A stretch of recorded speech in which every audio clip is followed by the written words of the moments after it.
Good morning बच्चों।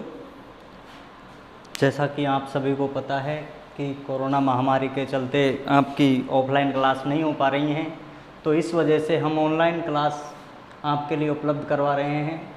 तो आज मैं 8th क्लास में आपको साइंस पढ़ाऊँगा। साइंस में आज अपन पढ़ेंगे कोशिका संरचना एवं कार्य, यानी कि कोशिका क्या होती है, उसकी संरचना किस प्रकार की होती है और उसके कार्य क्या होते हैं। तो सबसे पहले अपन बात करेंगे कोशिका की। तो कोशिका में सबसे पहले अपन पढ़ते हैं परिभाषा। कोशिका की परिभाषा क्या होती है, कोशिका किसे कहते हैं। तो परिभाषा को आप ध्यान से सुनना। किसी भी सजीव की संरचनात्मक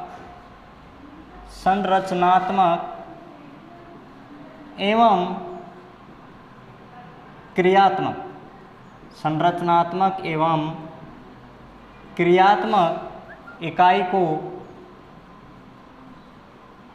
कोशिका कहा जाता है।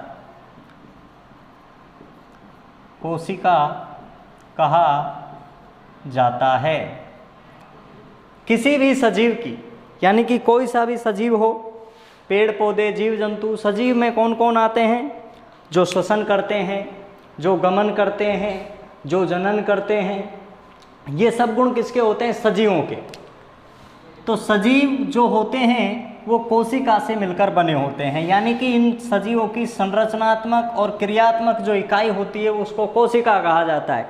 जिस प्रकार एक जो भवन होता है वो ईंटों से मिलकर बनता है, तो भवन बनाने के लिए एक इकाई के रूप में क्या जोड़ी जाती हैं? ईंटें जोड़ी जाती हैं। तो किसी भी सजीव का जो शरीर है उसकी जो छोटी से छोटी इकाई होती है उसे कोशिका कहा जाता है। जब बहुत सारी कोशिकाएं आपस में जुड़ती हैं तब जाकर सजीवों के शरीर का निर्माण होता है। ये बात हो गई परिभाषा की। सेकंड नंबर पर अपन पढ़ेंगे खोज। क्या पढ़ेंगे? खोज। कोशिका की खोज कब हुई, किसने की? कोशिका की खोज कब और किसने की? तो कोशिका की खोज सर्वप्रथम कोशिका की खोज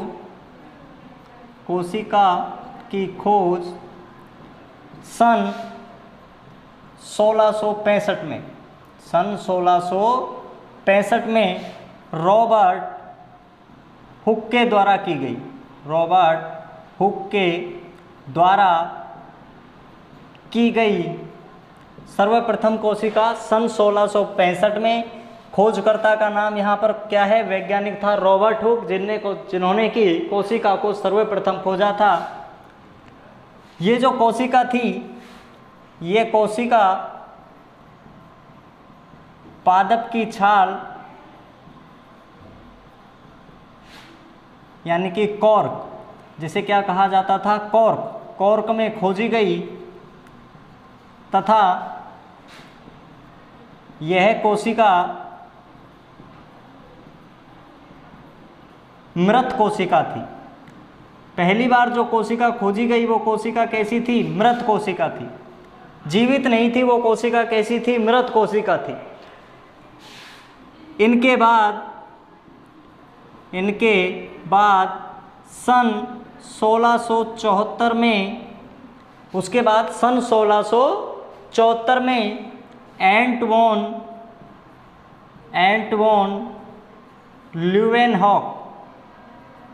ल्यूवेनहॉक के द्वारा सजीव कोशिका को खोजा गया। सजीव कोशिका को खोजा गया। उसके बाद सजीव कोशिका की खोज हुई। ठीक 9 वर्ष बाद 1665 में जो कोशिका खोजी गई थी वो मृत कोशिका थी। उसके बाद सन 1674 में एंटवॉन ल्यूवेनहॉक ने सजीव कोशिका को खोजा। उसके बाद 3 नंबर पर पढ़ा जाता है कोशिका के प्रकार। कोशिका के प्रकार। कोशिका कितने प्रकार की होती है? कोशिका कितने प्रकार की होती है? तो कोशिका 2 प्रकार की होती है। नंबर 1 प्रोकैरियोटिक कोशिका, प्रोकैरियोटिक कोशिका, और नंबर 2 यूकैरियोटिक कोशिका, यूकैरियोटिक कोशिका। दोनों में अंतर क्या होता है, प्रोकैरियोटिक कोशिका क्या होती है और यूकैरियोटिक कोशिका क्या होती है। तो देखो प्रोकैरियोटिक कोशिका वह कोशिका जिसमें कोशिकांग अल्प विकसित होते हैं, कोशिकांग अल्प विकसित होते हैं। केंद्रक अनुपस्थित होता है, केंद्रक अनुपस्थित होता है। ऐसी कोशिका जिसमें केंद्रक नहीं पाया जाता और बाकी के जो कोशिकांग होते हैं जैसे आपके माइटोकॉन्ड्रिया, गोल्जी काय, राइबोसोम, लाइवोसोम, कोशिका झिल्ली, ये सब कोशिकांग कैसे होते हैं, अल्प विकसित होते हैं। कैसे होते हैं, अल्प विकसित। यूकैरियोटिक कोशिका, इस कोशिका में विकसित केंद्रक पाया जाता है, केंद्रक बहुत ज़्यादा विकसित हो जाता है, विकसित केंद्रक पाया जाता है, केंद्रक पाया जाता है तथा सभी कोशिकांग विकसित अवस्था में होते हैं। बाकी के जो कोशिकांग होंगे वो भी विकसित अवस्था में होंगे। किसमें होंगे, विकसित अवस्था में होते हैं। ये हो गए कोशिका के प्रकार, कोशिका के प्रकार। नंबर 4, अब कोशिका के इन प्रकारों के आधार पर जो सजीव होते हैं वो भी 2 प्रकार के होते हैं। सजीवों के प्रकार कोशिका के आधार पर, किसके आधार पर, कोशिका की संख्या के आधार पर, कोशिका की संख्या के आधार पर। कोशिका की संख्या के आधार पर सजीवों को 2 भागों में बांटा है। नंबर 1, एक कोशिकीय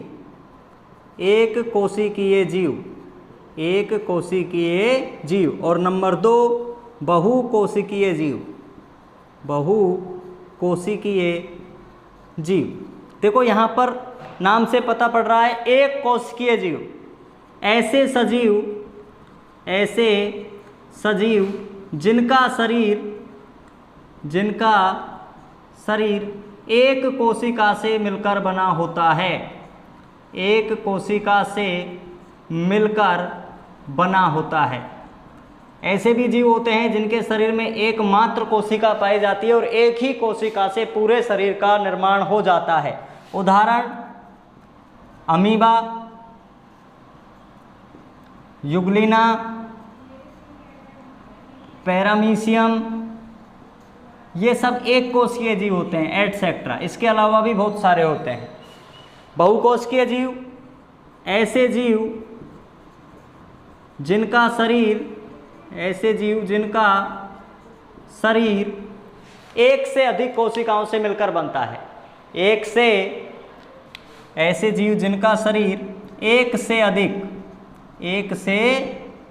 अधिक कोशिकाओं से मिलकर बनता है, कोशिकाओं से मिलकर बनता है। उदाहरण मनुष्य, कुत्ता, बंदर, एटसेट्रा, इसमें सब आ जाते हैं। तो ये बात हो गई किसकी, सजीवों के प्रकार की। किसके आधार पर, कोशिका के आधार पर। किसके आधार पर, कोशिका के आधार पर। उसके बाद नेक्स्ट टॉपिक में अपन कल पढ़ेंगे कोशिकांग तथा इनके कार्य। कोशिकांग कौन कौन से हैं और इनके क्या क्या कार्य होते हैं। तो देखो कौन कौन से कोशिकांग अपन को कल पढ़ने हैं। नंबर 1 पर अपन को पढ़ना है कोशिका झिल्ली, कोशिका झिल्ली व कोशिका भित्ति, कोशिका भित्ति। नंबर 2 पर पढ़ना है अपन को केंद्रक। क्या पढ़ना है, केंद्रक। नंबर 3 पर पढ़ेंगे अपन कोशिका द्रव। क्या पढ़ेंगे, कोशिका द्रव। नंबर 4 पर अपन पढ़ेंगे ribosome. Number 5 lysosome. Number 6 mitochondria, mitochondria. कॉन्ड्रिया। नंबर 7 अंतःप्रदवी जालिका, अंतःप्रदवी जालिका। ये कोशिकांग होते हैं जिनके नाम आपको याद रखने हैं कि एक कोशिका के अंदर जितने अंग पाए जाते हैं उनको कोशिकांग कहा जाता है। कोशिकांग कौन कौन से होते हैं? कोशिका झिल्ली व कोशिका भित्ति, केंद्रक, कोशिका द्रव, राइबोसोम, लाइवोसोम, माइटोकॉन्ड्रिया और अंतःप्रदवी जालिका। इन सब के बारे में अपन कल पढ़ेंगे, जो आपको नेक्स्ट वीडियो उपलब्ध करा दिया जाएगा। आप इन सभी चीज़ों को अपनी नोटबुक में उतारें, एज इट इज़ वीडियो को बार बार रिपीट करके देखें। जहाँ कहीं समस्या आती है तो आप मुझसे पर्सनल नंबर पर पूछ सकते हैं, फ़ोन कर सकते हैं, मैसेज कर सकते हैं, और ये काम आपको मेरे पर्सनल नंबर पर उतार कर नोट डाउन करके कॉपी में मेरे को भेजना है। Thank you.